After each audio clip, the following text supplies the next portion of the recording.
My name's Regan. I get 10 a day and expenses from a detective bureau run by a guy named Anthony J. Lyon. They call me the Lion's Eye. With Jack Webb as Jeff Regan, the Lion's Eye, stand by for hard-boiled action and mystery and thrilling adventure in tonight's story of the man who fought back.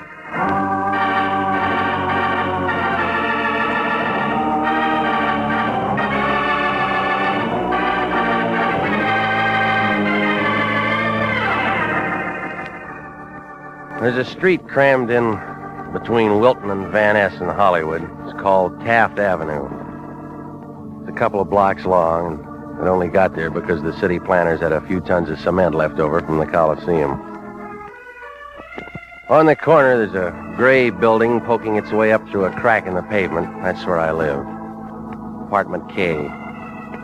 2 rooms with a connecting door to a broom closet. Oh, the place isn't much. A couple of chairs, and a bed that comes out of the wall, and a mattress that could pass itself off as a relief map of the High Sierras. Well, that's where I was the other night around 11, trying to catch some sleep. That's when my phone began making an impression. It turned out to be the Lion.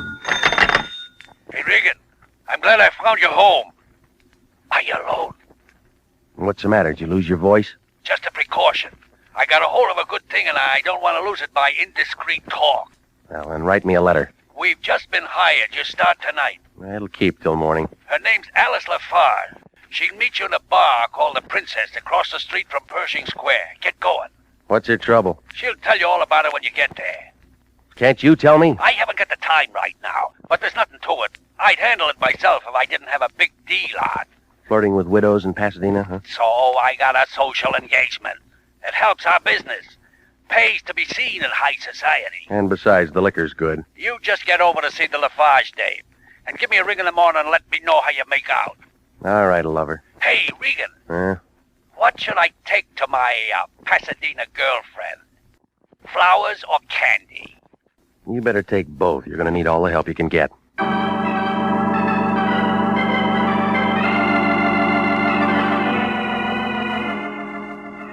I threw on some clothes and I headed for town. My car found a parking lot off Olive, and I cut through Pershing Square to make it over to Hill. It was after midnight. A sailor was chasing a bow-legged Marine over the grass. He brought him down on about the 40-yard line. The Princess Bar showed up near the corner of 6th, a little place holding up 6 stories of granite. I went inside. A mustache was trying real hard on a piano. 200 pounds of bartender was moving a wet rag over the bar in slow motion. A girl was sitting on the far stool in a black purse with the initials ALF. Alice Lafarge. If you looked real hard, you could find her eyes. I gave up on her lips. I lowered myself onto the stool next to her. She looked tired, like a chorus girl on a Sunday morning. Yes? I'm Regan, international detective. How do I know? You will when you get the bill. You're late, Mr. Regan. Well, I didn't pick up any traffic tickets, if that's what you wanted. Well, it doesn't matter. We have a few minutes yet. What are we waiting for? 12:30. Can I buy you a drink, Mr. Regan? You're calling it. Bartender, What'll it be, miss? I'm not drinking. Serve the gentleman. Scotch? Bourbon and water. Got some pretty tasty scotch, buddy. Bourbon. Just trying. I get a commission on the scotch. All right, lady, now let's have it. You live far from here, Mr. Regan? About 20 minutes. Well, you better run home and throw a change of clothes into a suitcase. Out-of-town job? No, but you'll need a change. Bring along a deck of cards and a thick book. Anything else? Call off any dates you may have. You're going to be out of circulation for the weekend. Here's an address. It's a hotel on North Figueroa. Get there as soon as you can. You still haven't said anything. What's the job? You'll find out when you get there. I'll get tired of waiting. Come on, lady, let's open it up. Hey, buddy, scotch. Hey, you leaving us, miss? Next one's free. Thanks, anyway. Okay. Now, look, beat it, you, and take that scotch with you. Okay. Drink it myself. I still get the commission. All right, now, come on, sis. Let's have the rest of it. I'm sorry, Mr. Regan. That's all I can tell you now. Just be at that address as soon as you can.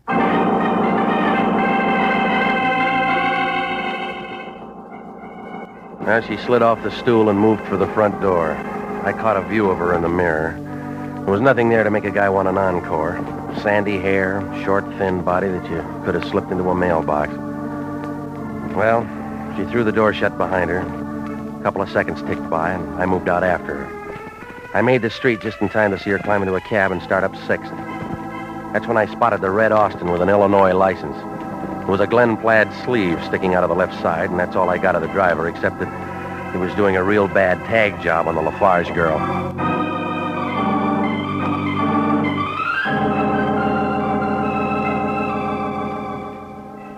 The North Figueroa address Alice Lafarge gave me turned out to be the Gladstone Hotel. A 2-layer pile of wood so old that the termites were getting indigestion.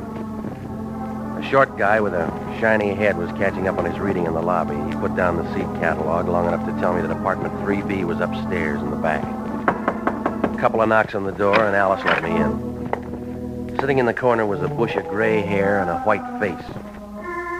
Turned out to be a man with a worried look, like an alligator in a handbag factory.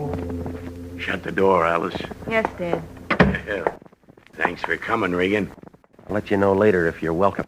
Take his things, Alice. No, I'm going to hang on to him for a while. Suit yourself, but your coat will get heavy in a few hours. What says I'm going to stay that long? Me? That's what you're hired for. What else? Well, lots of time to get to that.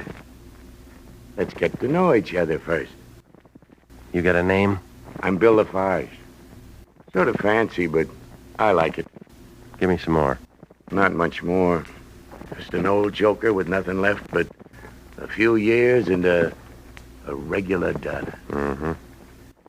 You know, Regan, this isn't my real address. I just moved here. Yeah, the rent's low. That's not it. Bill Lafarge can handle more. All right, you can skip the bank statement, mister. Will you please try to be civil, Mr. Regan? That's not what you hired me for. It's okay, Alice. Can't say I blame him. All right, then. Let's throw it in gear, huh? Not much to your job, Regan. Just spend the weekend with me. I've had better offers. Uh-huh. Yeah, I did too in my time. Well, that's the easy part of it. You got something hard? You stay awake the next 48 hours and keep looking at me. Who's after you? Nobody. I figure different. You could be wrong. Shades down, lights out, red Austin on a tag job. What do you mean? Plaid suit moved out after you when you left the Princess. You sure he was following Alice? Like you said, I could be wrong. Get one thing straight, Regan. I never hire anybody to protect me. Bill Lafarge handles things like that himself. You're here as a witness. What for? Just in case somebody wants some testifying as to how I spent this weekend. All right. Now throw off your coat. Let's play a little cards. Why not? Alice, open the window. It's getting a little hot in here. All right, Dad. Good girl. Gin rummy? You're dealing.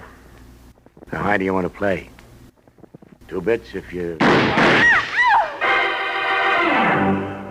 Shots came flying in from the alley and didn't stop until they caught Alice Lafarge. They blew her back into the room, and she did a full turn like a ballet dancer showing off. By the time her father and I got to her, it was all over.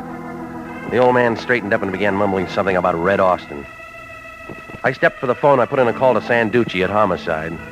He took down the story and promised to send out some company, and then I cradled the phone. That's when I knew I was alone with the girl. Old man Lafarge had hot-footed it out of the building like a super chief on a holiday weekend.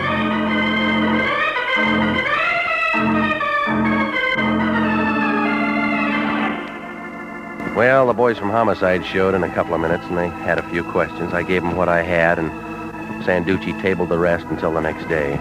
So I went home to relax. You know, the Lion could have made a good detective. He always finds me. Regan, I'm not paying you to sit at home. Get your coat on and explain this. What? This newspaper story. There's a big lie in here about the Lafarge dame getting killed. Now, I know you wouldn't allow that to happen to one of our clients. It was real hard, but I managed. I give you a simple little job and you turn it into a murder. You getting a commission from Forest Lawn? You got your hands full, too. What do you mean? Sanducci will be visiting you with a pocket full of questions. I don't know nothing about a shooting. I was out in Pasadena all night playing a guitar, and I got a sore finger to prove Now, it. you listen to me, Big Shot. You better start sniffing around and turn up a Red Austin with a plaid suit behind the wheel. Whatever. Get some information on Bill Lafarge, the girl's father. Hey, what's that? You know, I'll bet if we open it, we'll find out. Well, I better get a move on. Just open the door a little bit and I'll squeeze by. Yeah. Hello, Lieutenant. Nice to see you, Sanducci. Where's he going? Get in line for Notre Dame tickets. When did you take up knocking, Sanducci, huh? New directive went through the department. Show a little more courtesy. You don't wear it well. And I figure it's political. They're working on building up a gate for the next policeman's show. Gotta put you on. You're worth a couple of laughs. Yeah, I'll speak to the boys. How did you sleep last night, Regan? Fine. You shouldn't have. The murder should have given you nightmares. There's always Ovaltine. You know, some of the boys down at headquarters figure you know more about this shooting than you're saying. Well, they made mistakes before. Now, I'm not saying. I feel like they do. What do you want? Who knocked off the Lafarge girl? You're asking yourself. Wrong answer. How would you know? She got it with a .45. What do you want? You know what I own. But I don't know about Lafarge. The shots came in through the window. Even you can figure that. He could have had help. Talk to him. I will when we pick him up. In the meantime, it's you and me. You got nothing on me. We found a roll of dough in a briefcase in the bottom bureau drawer. What was it doing there? I don't know. All right, Regan. Now let me give you a tip. The word's out Lafarge got a private war on. I don't want any more shooting, so I look at it this way. He's your client. I'm holding you responsible. And Regan. Yeah? Kada what's in mangiarli soldier tutto paese, kasi un brisagliere stupidi. What's that mean? Go find out. You're a detective.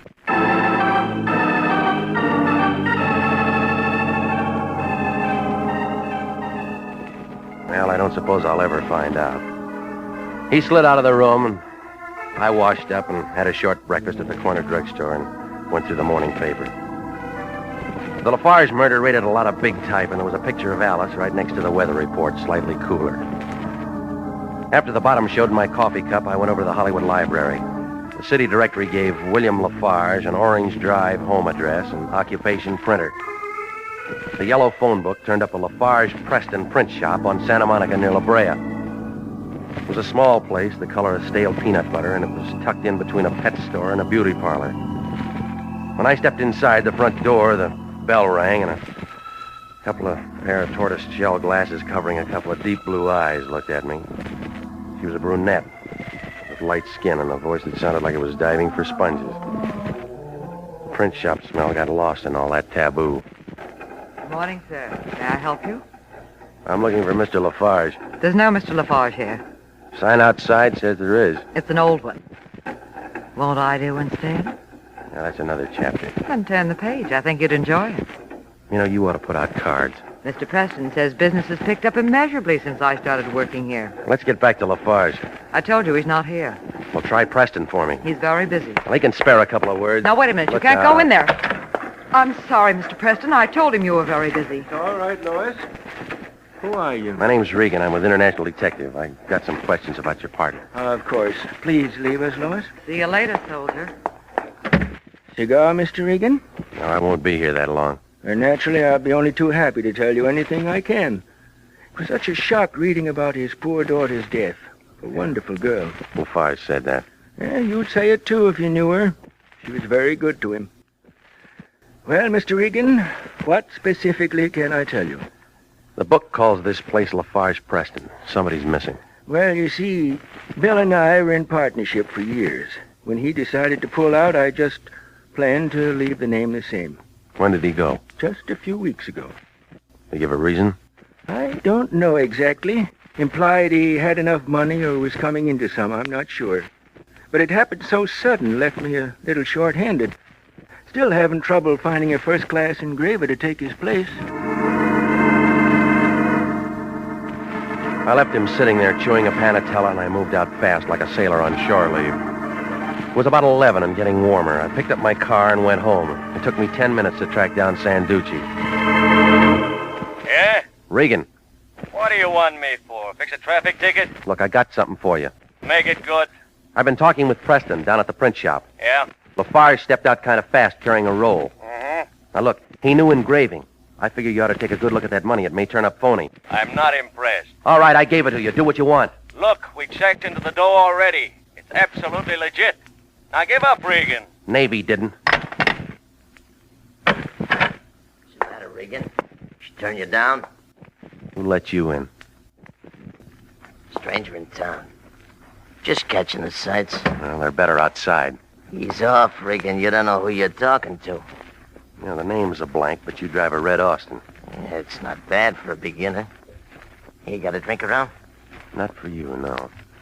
If I were you, I'd show a little hospitality to an out-of-town boy. Chicago.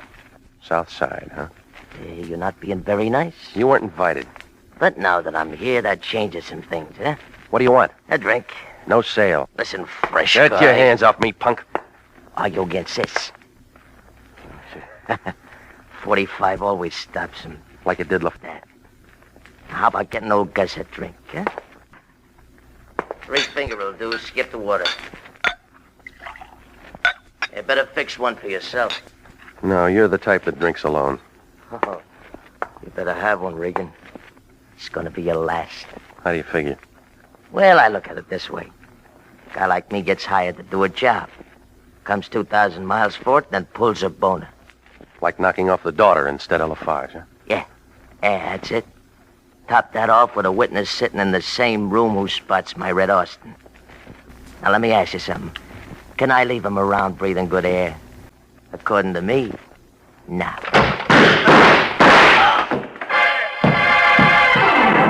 Gus's knees knocked together and he caved in like arches on a fat man. 4 quick steps took me to the door and I looked down the hall. Nothing there. So I made it for the stairway and I looked down the spiral. An old guy was taking the steps 2 at a time and stuffing a gun into his overcoat pocket. It was Bill Lafarge.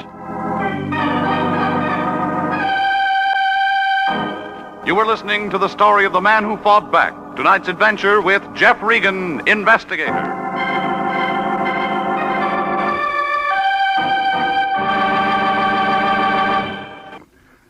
And now, back to the story of the man who fought back and Jeff Regan, Investigator.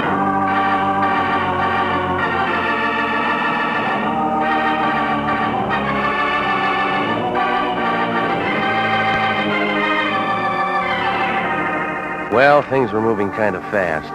The Lion sent me out to meet a girl named Alice Lafarge. She took me to her father, who wanted a bonded witness to be able to testify to his whereabouts that weekend. That's when a couple of shots came through the window and cut down the daughter. Before homicide put in an appearance, Bill Lafarge was gone, and he didn't show again until Gus killed Alice and then came to see me. And then there was a big roll of money and a print shop in the picture, but it was all out of focus. Well, I moved back into my apartment. The Chicago hood was still there, lying on my rug, and I picked up the phone to call Lieutenant Sanducci. I'd just gotten a couple of numbers out when I caught a familiar smell. It was a load of taboo, and it was packing a .32. Put the phone down, Regan. Why? Because I'm asking you nicely. Put it down. Homicide can wait. Gus isn't going anyplace. You got a plan, lady? Mm-hmm. Well, get back to that print shop and you'll stay out of trouble. Mr. Preston's so nice. He gave me the afternoon off. I told him my mother got sick. All right, lady, tell me about it. I'm looking for something. Name it. The ignition key to Gus's Austin. Now move over there and get it for me. What's wrong with your car? I ran out of gas. Move. Okay. Kick his gun away. Now try the overcoat pockets. Throw 'em. All right. Good catch. So they tell me. So long, Regan.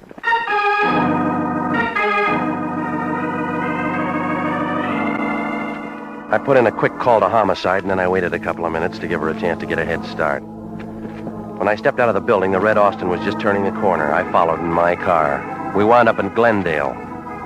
She pulled into a duplex driveway next to an empty lot, and I pulled in under a pepper tree up the street a ways. And then she got out and unlocked the trunk. She looked inside, ripped up the floor matting and then the boards. When she slammed the trunk shut, it figured that she didn't find what she was looking for.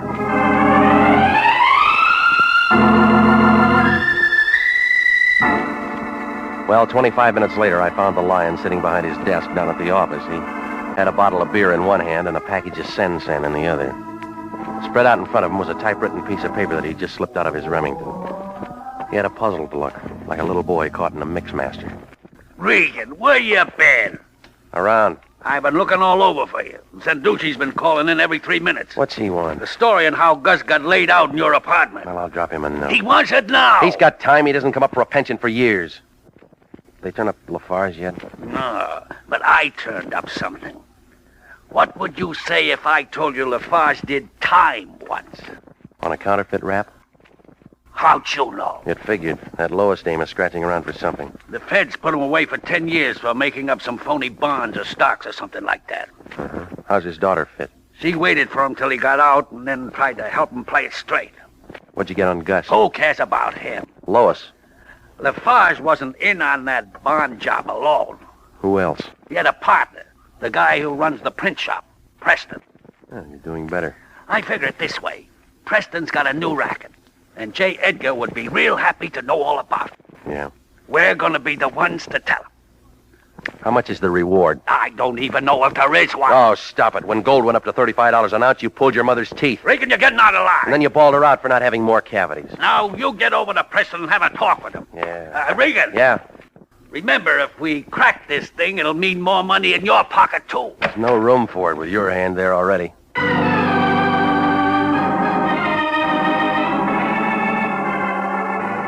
I left him sitting there doodling dollar signs, and I went out into the street. It was turning evening. I picked my car out of the lot, and 30 minutes later, I stopped on the corner of Santa Monica and La Brea. The fog was rolling in by then, and the streetlights were trying real hard. I walked to the front door of the print shop. I shook it a little, but nothing gave, so I moved around to the back. The place inside was as dark as a saloon in Kansas, but somebody inside was handy with a gun. So I cracked the window with a rock, and I climbed inside.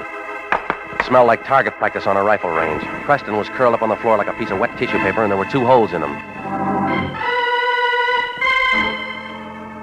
Well, the game wasn't over, but they were running out of players. I moved for the phone to call the police, and that's when I spotted Bill Lafarge. He was slumped down in a chair with a gun in his hand, and he looked tired. It took a lot of shaking to bring any words out of him. Hey, come on, Lafarge.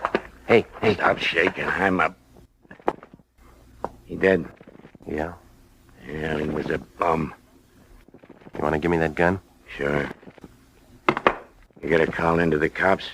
No, not yet. We'll use my car. Any way you want it. It don't matter much no more. Things go easy for some guys. Other guys get all the rocks. You got a couple of answers? Why not? Preston did a tie-in with a gambling syndicate out of Las Vegas. Some joker had a hot idea. Keep going.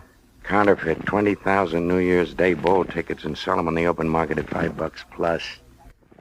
That's big business at 100,000. But I didn't take. Preston got sore because I wouldn't do the engraving and he got somebody else. That doesn't add up to murder. Yeah. Did when his head got working overtime worry and I had too many answers. And he hired that Chicago boy with the bad eyes. Yeah. He got my daughter by mistake. Yeah. Where are the bowl tickets? Who cares? How does Lois fit? I don't know. All right. Front door's closer to my car. You drive, Regan. LA traffic makes me nervous.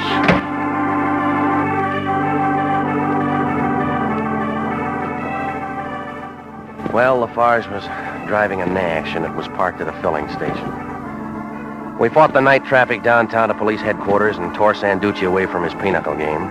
He sent a couple of boys out to clean up the print shop and then moved Lafarge into a room with a secretary to get the story on paper. I'd heard it before, so I started for home, but Sanducci had other ideas. He put me in a private little room with white walls, and he told me to wait. I thought maybe he'd gone on his vacation, but he finally came in. Yeah, getting tired of waiting, Regan? Do you care? No. You got something to say? Maybe. Well, then spit it out, because I got a date. It'll keep. Why are you holding me? I had to do some checking. You got all you need? I didn't think so. Well, you got it now. Sit still, Regan. I'm not ready to let you go. Now, listen, Power. Just because you're wearing a badge inside that coat... Shut up and listen to me. It took me 18 years to turn in those overstuffed shoes for thin soles. I'm not letting a two-bit detective tell me how to handle my business. You could stand it. You and that crummy boss of yours are licensed by the state of California, and we can lift it for acts detrimental to public welfare. We got a whole blotter full. Tell that to the lion. I'm telling it to you. Now, that's all. Beat it. Okay. Oh, Regan. Yeah. One thing more. There's a big hole in Lafarge's story. What do you mean? Look at his gun. Well, what about it? Look at the caliber. It's a .38. That's not the weapon that killed Gus and Preston. You sure you don't own a .32?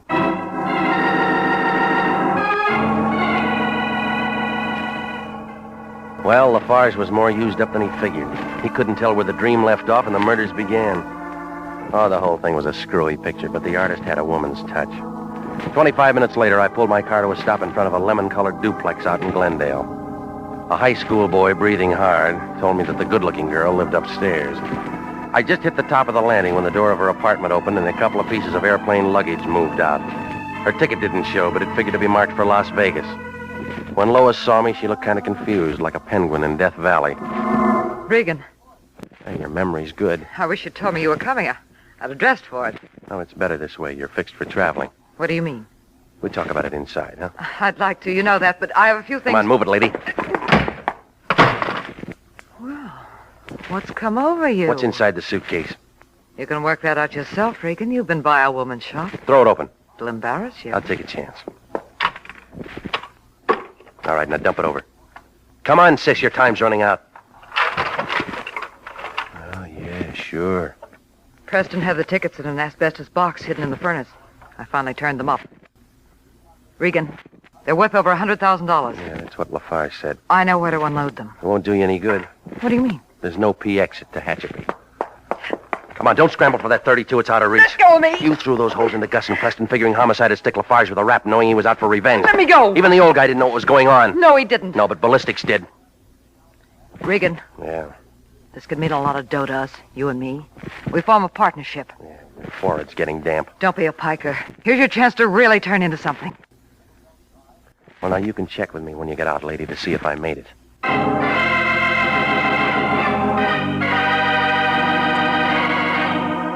Well, it all blew apart fast like an atom at Caltech. Sanducci came down and picked up Lois. She had herself a pretty good thing for a while. Preston could run off the phony bowl tickets, and all she had to do was to sell them. Even though murder got thrown in, she could have stayed clean if she hadn't got her gun calibers mixed. Well, Lafarge was walking the streets in a couple of hours, and the Lion was real happy the way things worked out. He got his picture in the Police Gazette and picked up 2 bona fide passes to the Rose Bowl game. He promised to take me to the game with him. He did. He let me have the ticket at the regular price.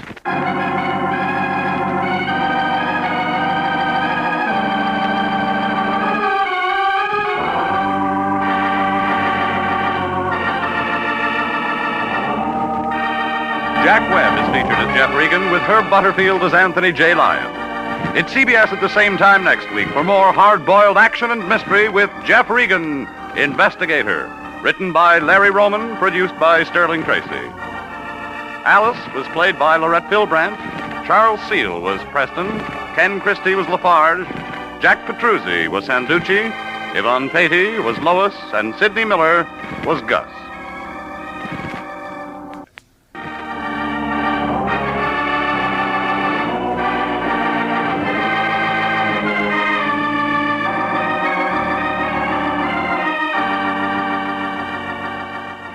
Original music for this program is by Milton Charles.